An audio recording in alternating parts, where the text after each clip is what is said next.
Daniel capítulo 3. Daniel capítulo 3. Nós vamos ler a partir do versículo 1. E enquanto você também mantenha a sua Bíblia aberta, porque nós vamos ler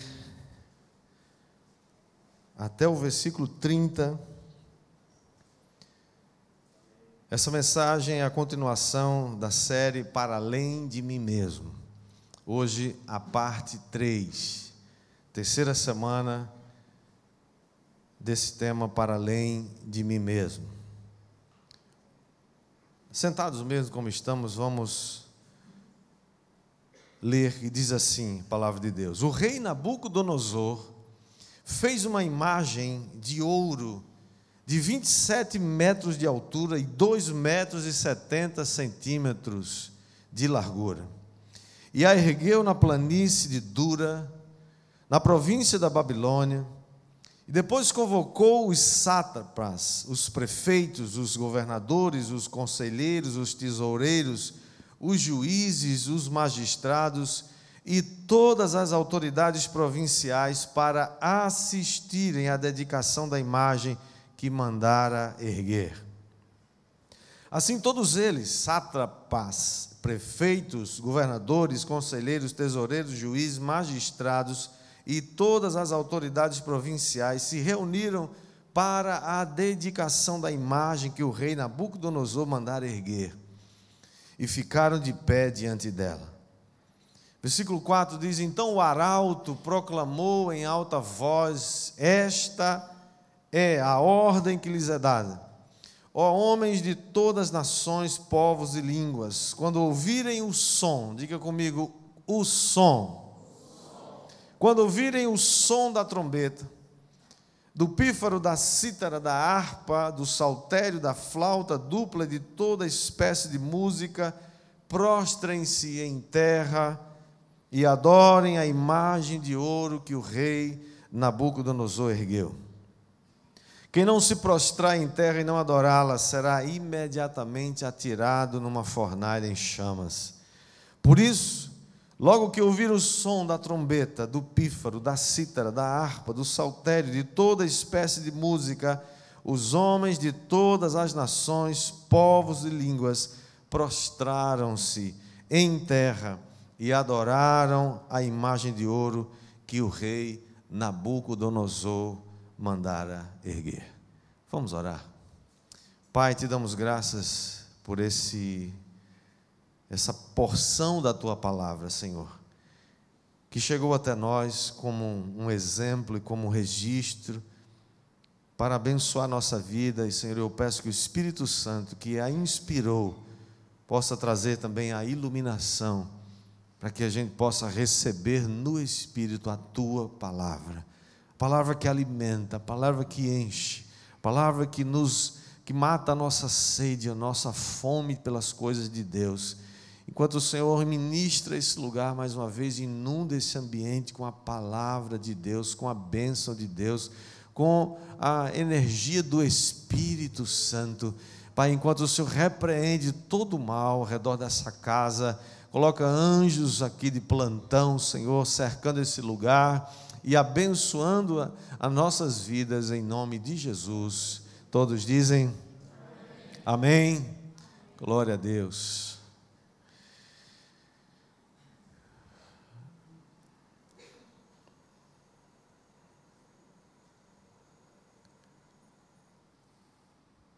Todos nós já devemos ter ouvido ou lido na palavra de Deus a respeito de Babilônia. Babilônia era uma cidade, mas também era o nome do império. Um império que se expandiu. O mundo conhecido daquela época, nós estamos falando aí, início do século V antes de Cristo, ou sexto, né? Não sei, lá para cá, acho que é o contrário, né?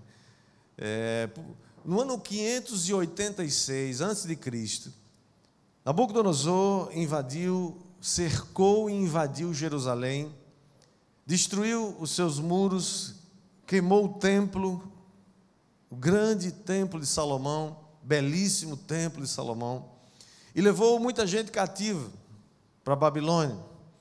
Dentre eles se achavam Daniel, o profeta, e seus amigos, Daniel, Ananias, Misael e Azarias. Se você lê o começo do livro de Daniel, você vê essa história começando com Daniel e seus amigos, que eram quase adolescentes, eram jovens, muito jovens. Alguns historiadores dizem que eles deveriam ter em torno entre 18 e 20 anos aproximadamente, ou seja, muito jovens. Mas esses rapazes já tinham decidido que mesmo numa terra estranha, eles continuariam servindo a Deus. E esses homens eram tão capazes, eles eram tão inteligentes, que eles passaram num concurso dificílimo. O capítulo 1 diz que o rei mandou convocar aqueles dentre a nobreza que havia vindo de Jerusalém, que dentre eles se encontrassem pessoas capazes, porque ele queria colocar em postos-chave, obviamente, e ele queria os melhores. E ao final daquele processo, diz que Daniel e seus amigos foram achados os mais capazes, os mais inteligentes. O rei fez a eles perguntas muito difíceis e eles responderam, de modo que o rei os colocara em posição-chave, em posição de administração na província de Babilônia. Agora, o que acontece é que, de repente, o rei faz um decreto, porque antes eles chegaram em Babilônia e logo conheceram e viram que ali era uma terra pagã, era uma terra que adorava ídolos, e eles sabiam que uma das razões pelas quais o povo de Israel havia sido levado cativo, tinham perdido sua terra, estavam agora escravos por causa da idolatria, por causa da adoração a falsos deuses, por causa da quebra do primeiro mandamento que diz: não terás para ti, não terás outros deuses diante de mim. O segundo mandamento diz: não farás para ti imagem de escultura, não te prostrarás diante dela, não as adorarás, nem lhe prestarás culto. Eles sabiam que esse era a consequência por quebrar esse mandamento, estava agora ali diante deles. O problema, sabe qual é, amados? É que o diabo sempre vai tentar induzir você ao pecado. Ele vai tentar seduzir, ele tenta seduzir. Foi assim no Éden, foi assim desde o início, quando ele chega com uma ideia, uma boa ideia, sugerindo que é bom fazer aquilo, aquela fruta gostosa, aquela fruta pode te dar entendimento, esse negócio pode ajudar muito sua empresa, essa coisa aqui pode ajudar muito na sua vida. Depois que ele não consegue fazer isso insinuando, ele começa a fazer isso de modo para obrigar você a fazer aquilo que ele quer. Ele começa a intimidar. Foi nesse nível que Nabucodonosor começou a fazer. Ele fez um decreto dizendo que todos os povos, todas as línguas, todas as nações deveriam comparecer no campo de Dura, na província de Babilônia, onde ele acabara de erguer uma imagem imensa. Imagine uma imagem com 27 metros de altura. Isso é quase a altura de um prédio de 10 andares. Você tem noção, né? Com 2,70 metros de largura, toda de ouro. Imagina a riqueza, o poder que esse rei tinha para levantar algo dessa magnitude. E agora o rei obriga todo mundo a vir para adorar aquela imagem. Ele vai dedicar aquela imagem, ele vai consagrar aquela imagem, mas não é só isso. Ali o rei quer demonstrar todo o seu poder, quer demonstrar que todas as nações da terra prestam culto a ele e fazem aquilo que ele manda. Aqueles jovens judeus estavam ali em Babilônia, mas eles já tinham decidido queriam continuar servindo a Deus. Mesmo agora que a ordem vinha de cima, a ordem agora é do rei, não é mais uma sugestão, agora é uma obrigação, tem que se prostrar diante da imagem. E o rei manda chamar primeiro os sátrapas, as autoridades, manda chamar os governadores, manda chamar os juízes, os magistrados, aqueles que têm poder, aqueles que influenciam. Por que o diabo sempre faz isso? Ele vai sempre atacar os líderes, porque são eles que estão fazendo a opinião, estão formando a opinião. Onde é que o diabo vai atacar numa igreja? Primeiro ele quer o pastor. Numa casa, numa família, primeiro ele quer quem? Ele quer o marido, ele quer o pai. Numa nação, ele quer as autoridades que têm influência, que podem influenciar a nação. Depois ele chama os demais. E assim acontece quando você lê no versículo 2, o rei manda chamar todos esses formadores de opinião, essas autoridades. No versículo 4 é que ele manda chamar agora todas as nações da terra, todos os povos. Quando vocês, versículo 5 diz, quando vocês ouvirem um som, diga comigo, um som. Irmãos, é muito curioso que o sinal para se prostrar diante de uma imagem tenha sido um som. Por que não foi outra coisa? Porque é que, de repente, o rei, que tinha todas as condições de fazer isso, tinha um correio eficaz, ele podia ter dito, olha, no dia tal, no local tal, a hora tal, todo mundo compareça, porque nós vamos dedicar a imagem, todos vão se prostrar diante dela. Por que quando ouvirem um som da trombeta, do pífaro, da cítara, de todos os instrumentos musicais, então vocês entenderão que foi dado um sinal para que vocês se prostrem e adorem a imagem de ouro que o rei Nabucodonosor mandou levantar. Sabe por que o som, queridos? Porque há um mistério no som. Nunca pense que os sons são neutros. A música nunca é neutra. Os músicos dessa igreja sabem disso. Não se engane com isso. Ah, pastor, que bobagem, a gente pode escutar qualquer música. Você pode escutar qualquer música que você quiser, lógico que você é livre para escolher. Você só não é livre para ser... Você nunca vai ser livre das consequências de que essa música provoca na sua vida. Por isso, seja muito seletivo ao escutar alguma coisa. Não use seus ouvidos para ouvir lixo. Quando vocês ouvirem um som, então vocês vão tomar uma iniciativa. Por que o som? Porque o som muda a atmosfera. O som influencia o ambiente. Uma música influencia o ambiente. Foi assim que aconteceu em vários momentos nas Escrituras Sagradas, elas falam de som. Moisés ouve um som quando ele está descendo o Monte Sinai, depois que ele recebe as tábuas da lei, e o povo lá embaixo já estava desenfreado, querendo voltar para o Egito, sem saber onde é que Moisés andava, e chamou Arão e falou, olha, não sabemos o que aconteceu com esse Moisés, portanto faz-nos agora bezerros de ouro, para que a gente possa voltar para o Egito. Diz que o povo se assentou para comer, beber e se divertir, ao redor de um bezerro de ouro. E quando Moisés ouve o som, ele fala para seu assistente Josué, e diz, Josué, estou ouvindo um som, mas esse som não é som de vitoriosos nem de vencidos, é um som selvagem, é um som de idolatria, é um som que escraviza. Todas as vezes que você escutar um som, especialmente músicas, ou ela vai te levar para mais perto de Deus, ou ela vai te levar para bem longe de Deus.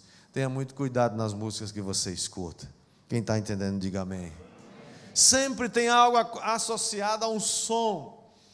O dia de Pentecostes foi um dia em que, em Atos capítulo 2, diz que de repente veio do céu um som como de um vento impetuoso e entrou naquela casa e todos foram cheios do Espírito Santo.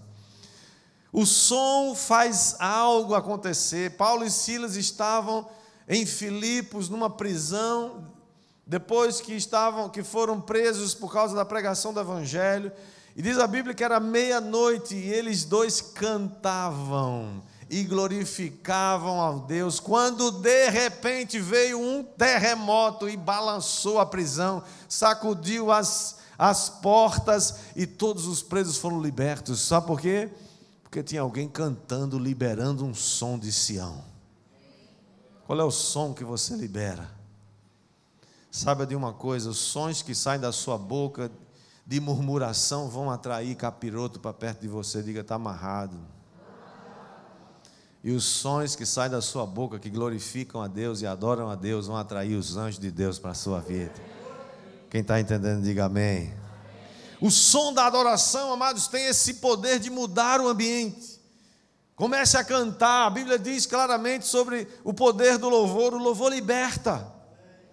É por isso que todos os encontros, nossos cultos, tem que ter louvor, tem que ter adoração, tem que ter música do céu. A música do céu atrai o céu à terra. A música que entroniza Deus atrai os anjos de Deus. A música de Deus atrai a bênção do Todo-Poderoso sobre a nossa vida. Diga amém. E o rei sabia disso. E a ordem do rei era clara: todo e qualquer que não se prostrar diante dessa imagem já tem uma pena, já tem uma sentença. E a sentença é: será jogado numa fornalha que arde com fogo ardente. Arde com fogo ardente, foi legal essa, né? Versículo 8 diz assim: nesse momento, alguns astrólogos se aproximaram e denunciaram os judeus. Sempre vai ter alguém para denunciar você quando você se opõe à Babilônia. Sempre vai ter alguém que é o não quero usar aquela palavra que puxa não sei o que, mas também essa não. É alguém que está lá doido para agradar o rei, doido para dar uma boa notícia para o rei. Então eles estão lá observando, todo mundo se ajoelhou e 3 camaradas estão lá em pé. Eles correm para ver, olha só, são os judeus.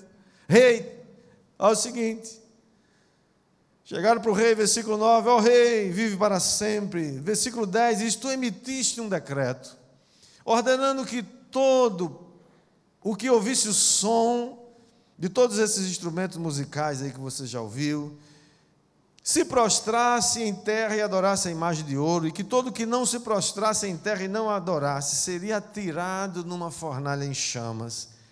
Mas há alguns judeus, há alguns crentes nesse país, há alguns santos, há uns metidos a cristãos, há alguém que não faz caso de ti, ó rei, que não obedece às tuas ordens. Há entre esses judeus alguns que tu nomeaste para administrar a província da Babilônia: Sadraque, Mesaque e Abednego, que eram os nomes que eles receberam em Babilônia. Esses não eram os nomes originais deles. Os nomes deles eram Ananias, Misael e Azarias. Esses nomes eram nomes de deuses pagãos da Babilônia, mas eles são mencionados aqui. Eles não te dão ouvidos, ó rei, não prestam culto aos teus deuses, nem adoram a imagem de ouro que mandaste erguer. Você sabia, queridos, que agora mesmo tem centenas de projetos de lei no Congresso Nacional sendo gerado, votado, com uma intenção pura e simples de botar você, cristão, na cadeia, por causa da fé que você tem? Gente que odeia cristão, gente que odeia Deus, espírito do anticristo que se levanta contra tudo que se chama Deus. A palavra está dizendo isso. Por isso que hoje é tempo, irmãos, de Sadraque, Mesaque e Abednego. É tempo de você se decidir de que lado você está. Qual é o lado que você está? É o lado de conhecer a verdade e viver por ela? Ou é do lado que você negocia? É o lado do camaleão. O camaleão está sempre de acordo com a cor do ambiente, né? Ele se molda, ele não quer parecer diferente de ninguém. Há um tempo de decisão, porque a vida é feita de decisões. E você precisa tomar a decisão já, não é na hora que vai decidir, você já tem que decidir hoje. Quando a hora chegar, eu já sei o que fazer. Quem está entendendo, diga amém. Por isso, quero compartilhar com você 3 coisas a respeito desse texto que nós aprendemos. A primeira delas é que quando as coisas ficarem difíceis, decida continuar seguindo a Cristo. Diga comigo, quando as coisas ficarem difíceis, eu vou decidir, eu já decidi continuar seguindo a Cristo. Sabe o que acontece, amados? Quando você se recusa a viver os valores de Babilônia, vai se levantar alguém para dizer que você não valoriza as leis de Babilônia e você está em rebelião contra o rei. A Babilônia significa, ou é um símbolo na Bíblia do mundo. O mundo caído, o mundo quebrado, o mundo contra Deus, o mundo que marcha para longe de Deus. Nabucodonosor é uma figura de Satanás, uma figura do príncipe desse mundo. A Bíblia diz que o mundo jaz no maligno. Mas enquanto o mundo jaz no maligno, Deus colocou aqui um povo e uma igreja que tem coragem de se levantar e confrontar o maligno, e Deus vai agir em seu favor. Deus vai agir em favor dessa igreja. Quem crê, diga amém. Eles vão invocar suas leis, eles vão denunciar você, e quando você decide seguir a Jesus, então decida também manter o seu testemunho, decida manter a sua palavra, mesmo diante das dificuldades, porque alguém vai ficar furioso por isso, e o rei ficou. Então o rei furioso manda chamar aqueles homens. Versículo 14 diz que Nabucodonosor disse: é verdade, Sadraque, Mesaque, Abednego, que vocês não prestam culto aos meus deuses, nem adoram a imagem de ouro que mandei erguer. Verso 15 diz: agora, porém, quando vocês ouvirem o som da trombeta, do pífaro e todas esses instrumentos, se vocês se dispuserem a prostrar-se em terra e adorar a imagem que eu fiz, será melhor para vocês. Eu aconselho que vocês se adorem, mas se vocês não adorarem, serão imediatamente atirados numa fornalha em chamas, e quem é o Deus que poderá livrá-lo das minhas mãos? Irmãos, quando o capiroto faz isso aí ele acabou de vez com ele mesmo. Porque ele está desafiando é Deus, agora não está desafiando só você, não. Quem é o Deus? Quem é seu Deus? Que vai poder livrar você dessa sentença? Quem é o Deus que pode livrar você? Nessas horas, irmãos, quando as coisas ficam difíceis, decida continuar seguindo a Jesus. Jesus é aquele que vai com você. Muitas vezes ele não evita que a gente entre na fornalha, mas ele entra na fornalha com a gente.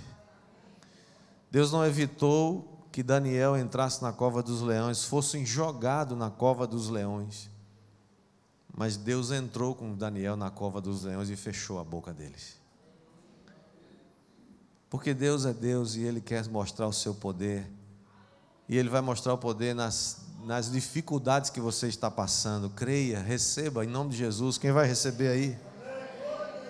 Aqueles amigos já tinham decidido: não vamos adorar teus deuses, não vamos adorar falsos deuses, adoraremos somente o único Deus verdadeiro, mesmo que isso custe algo. E olha, irmãos, ser crente no Brasil é muito fácil. Eu imagino que se aqui chegasse um tempo difícil, eu não sei quantos ficariam. Espero que você ficasse, que você fique. Nós não estamos buscando nem pedindo a Deus por perseguição, não. Nós estamos pedindo a Deus por juízo. Estamos pedindo a Deus para despertamento. Estamos pedindo a Deus para avivar o nosso coração. E para a gente não precisar de perseguição, não. A gente fazer a obra dele porque a gente tem noção mesmo. E vai fazer porque essa é a nossa tarefa. Estamos aqui para isso. Quem vai se manifestar? E faça algum barulho, diga alguma coisa. Ele ameaçou o próprio Deus. Quem é o Deus que poderá livrar das minhas mãos? Irmãos, nós estão sendo oferecidos todos os dias esse tipo de oferta para cada um de nós. Foi assim com Jesus, lembra que Satanás fez? Lá em cima do monte, ele mostra todos os reinos do mundo e diz: olha só, tudo isso é meu, e eu posso te dar, se você prostrado me adorar. Você está entendendo que a adoração é algo muito importante? Por que você acha que Satanás tentou trocar todos os reinos desse mundo pela simples adoração de Jesus ali? Para a gente ter ideia e noção do que vale a adoração. Adoração é algo muito importante. Adoração mostra e revela quem é seu Deus. Jesus não podia fazer isso. Satanás não era o Deus, coisa nenhuma, ele é um falso Deus. Jesus sabia que todos esses reinos desse mundo seriam colocados nas suas mãos um dia, e um dia todos eles estarão definitivamente nas mãos de Jesus. Quem vai dar glória a Deus aí por isso? Mas não é do jeito de Satanás. Então fica firme, meu irmão, quando a hora chegar, como chegou para Sadraque, Mesaque e Abednego, eles não titubearam em dizer, verso 16, eles olham para o rei e dizem: ó Nabucodonosor, nós não precisamos nos defender diante de você. Se formos atirados na fornalha em chamas, o Deus a quem prestamos culto pode livrar-nos, e Ele nos livrará das suas mãos, ó rei. Olha a declaração profética desses homens. Você crê que Deus pode te livrar? Crê ou não crê? Eu creio. Mas ele diz não só isso, ele não diz somente que Deus pode nos livrar, eles dizem: e Ele nos livrará das tuas mãos, ó rei. Agora, irmão, uma coisa, você está dizendo isso para um vizinho, dizendo isso para alguém, um governador aqui, estou falando de autoridades, presidente da república, sei lá o quê. Outra coisa é você dizer isso para um imperador que dominava sobre todo mundo conhecido daquela época. O rei Nabucodonosor tinha o poder para fazer o que quiser, mandar matar, mandar liberar, fazer o que ele quiser. Versículo 18 ele diz: mas se ele não nos livrar, porque, irmãos, quando a gente entra na guerra, você precisa saber de uma coisa: sua vida agora é de soldado de Cristo. E soldado de Cristo tem um dever, ele quer obedecer seu mestre. Mas isso não é garantia que todas as vezes a gente vai sair de uma fornalha vivo. Pode ser que ele não queira livrar, ele queira levar você para junto dele. Eu sei que é difícil dizer amém nessa hora, mas acredite, o céu é um lugar melhor do que isso aqui. Se Ele quiser nos livrar, se Ele não quiser nos livrar, ó rei, fica sabendo que nós não nos prostraremos não te prestaremos culto aos teus deuses, nem adoraremos a imagem de ouro que mandastes levantar. Você tem coragem de falar isso hoje? Porque pode não ser uma imagem física, mas pode ser uma imagem virtual. Pode não ser um ídolo físico, mas pode ser um ídolo que você levantou no seu coração. Pode ser algo que está tentando te intimidar.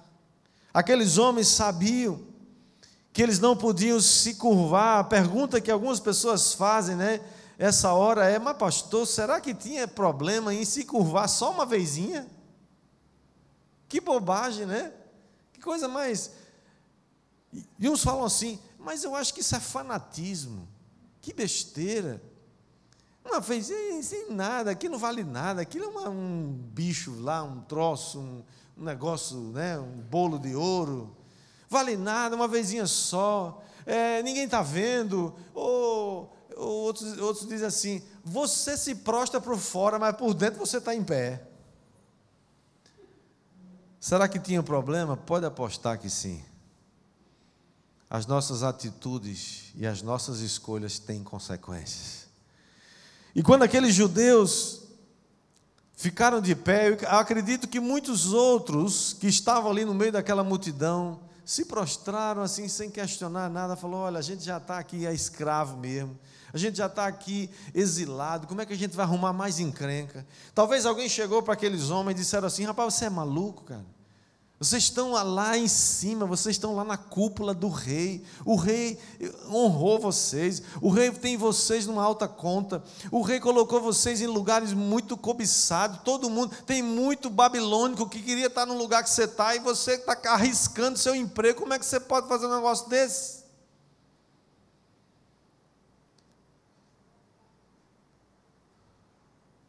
Eles já sabiam o que tinham que fazer. Nós estamos sendo chamados, queridos, não para viver para nós mesmos, estamos sendo chamados para viver além de nós mesmos.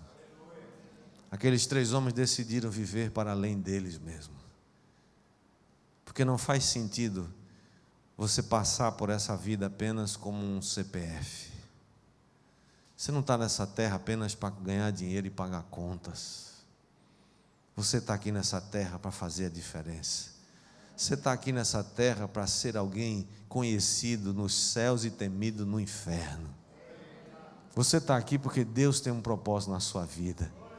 Eu não quero passar a minha pouca existência, nossa pouca existência nessa terra, sem ser relevante para essa terra, sem imprimir a nossa marca e sem deixar um legado. Eu quero deixar um legado na minha geração. Aqueles 3 rapazes estavam decididos a viver para além de si mesmos. A segunda coisa que a gente aprende aqui é: quando Satanás se levanta contra você, é porque Deus vai fazer um milagre. Quando Deus se levanta contra você, saiba que Deus tem a matéria-prima necessária para fazer um milagre na sua vida. Muitas vezes, irmão, depois de permanecer firme, seguindo a Jesus, você pensa que as coisas vão melhorar e as coisas pioram. Depois que você se posiciona, o que é que o rei diz? Manda acender 7 vezes mais agora a pena. Aumenta a multa agora. É aquele fiscal que chegou para fiscalizar você e você não quis fazer o que não deve ser feito. E o preço aumentou. E o custo aumentou. Sabe de uma coisa? A fornalha 7 vezes mais quente e mais acesa. Diz o texto que ela matou os homens que jogaram os 3 homens dentro da fornalha.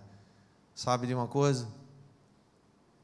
A fornalha acesa 7 vezes mais mata as pessoas que se aproximam dela, mas não vai nem chamuscar você.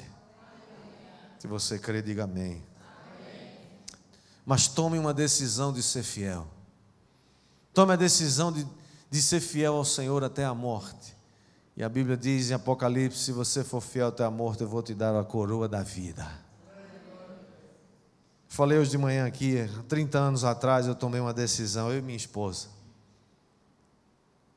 Sua Helena, no dia do nosso casamento, nós nos ajoelhamos no primeiro dia, lua de mel, no hotel. Sabe, foi a primeira coisa que a gente fez?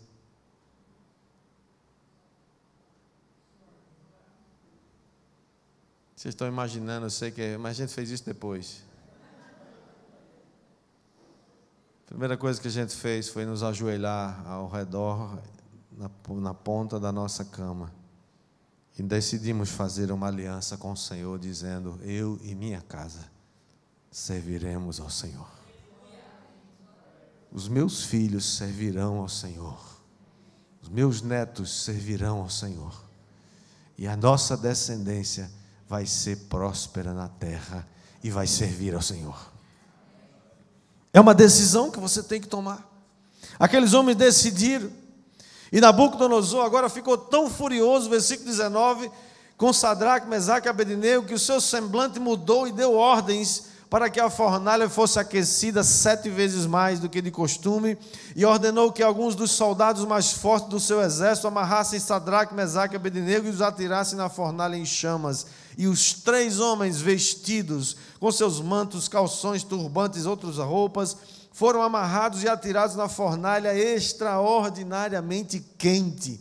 E a ordem do rei era tão urgente, a fornalha estava tão quente, que as chamas mataram os soldados que levaram Sadraque, Mesaque e Abednego, os quais caíram amarrados dentro da fornalha em chamas, Mas logo depois o rei Nabucodonosor, alarmado, diga comigo, alarmado. Alguém vai ficar alarmado quando vê o milagre que Deus vai fazer na sua vida. Alguém vai ficar alarmado, levantou-se e perguntou aos conselheiros: não foram 3 homens amarrados que nós atiramos no fogo? E eles responderam: sim, ó rei. A terceira coisa que Deus nos ensina nessa noite é: quando Deus vier em seu socorro, até quem torce contra você vai saber que o Senhor é contigo. Diga comigo: quando Deus vier em meu socorro, até quem torce contra mim vai saber que o Senhor é comigo. Vai ficar alarmado, vai ficar alarmado. Diga, vai ficar. E o rei exclamou: olhem, estou vendo 4 homens desamarrados e ilesos andando pelo fogo, e o quarto se parece com o filho dos deuses. O endemoniado do Nabucodonosor começou a ter revelação. Começou a ver agora o quarto homem parece com o filho dos deuses. Então Nabucodonosor aproximou-se da entrada da fornalha em chamas e gritou: Sadraque, Mesaque e Abednego, servos do Deus Altíssimo, saiam, venham aqui. E eles saíram. E os sátrapas, os prefeitos, os governadores e os conselheiros do rei se ajuntaram em torno deles e comprovaram que o fogo não tinha ferido o corpo deles, nem um só fio de cabelo tinha sido chamuscado, os seus mantos não estavam queimados e não havia cheiro de fogo neles.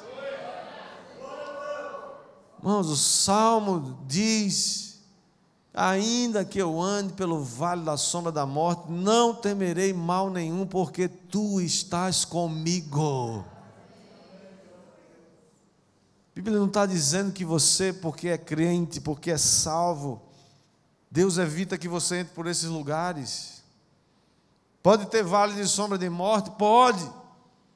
Mas mesmo assim Deus vai entrar com você nesse lugar escuro.